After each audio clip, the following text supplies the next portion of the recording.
Assalamualaikum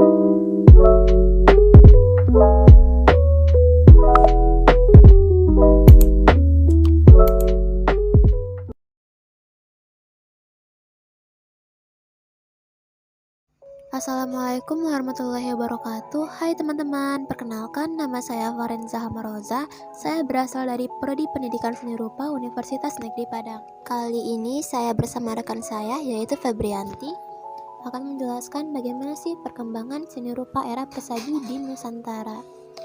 Selamat menyaksikan, bye-bye. Perkenalkan, nama saya Febrianti dengan NIM 210200053 dari Program Studi Pendidikan Seni Rupa Universitas Negeri Padang.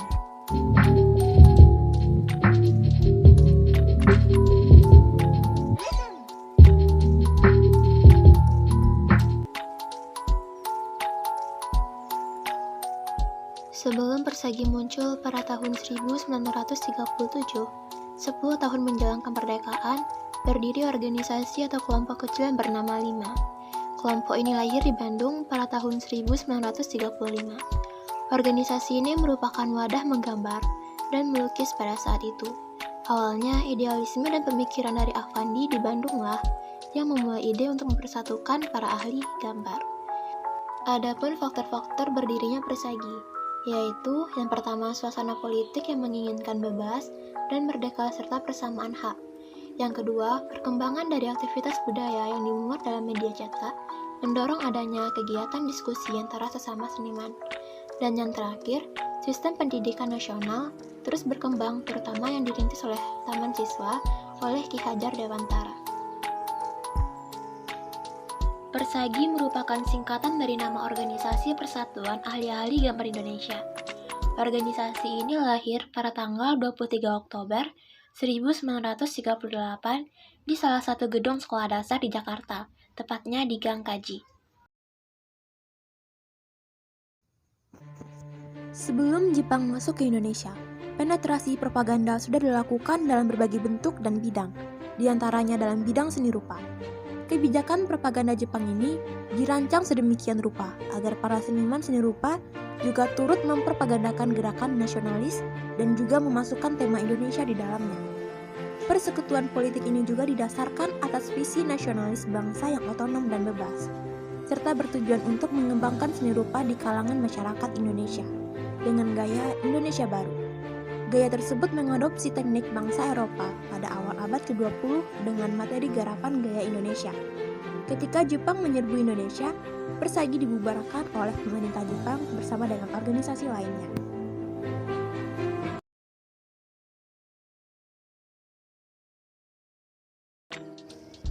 Bertolak dari kebiasaan para pelukis semu Indi, para pelukis tergabung dalam persagi menciptakan lukisan dari objek yang ada di lingkungan sekitar.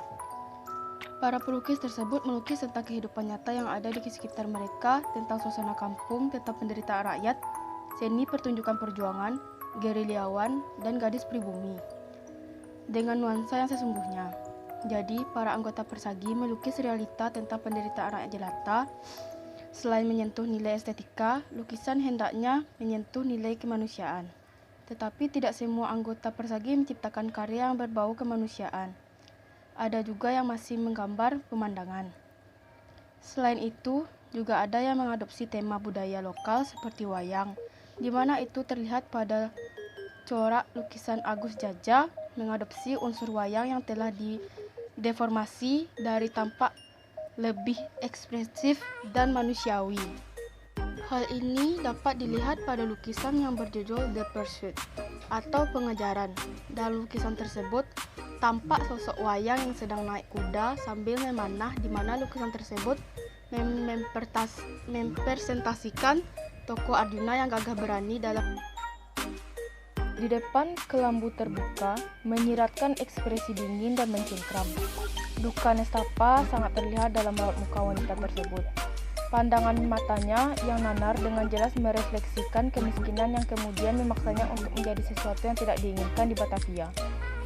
Lukisan tersebut juga menggambarkan latar sosial Hindia Belanda pada tahun 1930-an yang sedang dilanda krisis ekonomi. Selama bertahun-tahun, sosok wanita di dalam lukisan di depan kelambu terbuka tersebut menjadi rahasia keluarga Sujoyono. Wanita yang akhirnya diketahui bernama Adesi dari Cirebon melarikan diri dari orang tuanya karena dipaksa untuk menikah dengan pilihan mereka. Kala itu Sutojono bertemu dengan Adesi yang berprofesi sebagai seorang penjajah tubuh di daerah Senen. Saat ini lukisan Adesi menjadi penghuni Istana Kepresidenan Bogor.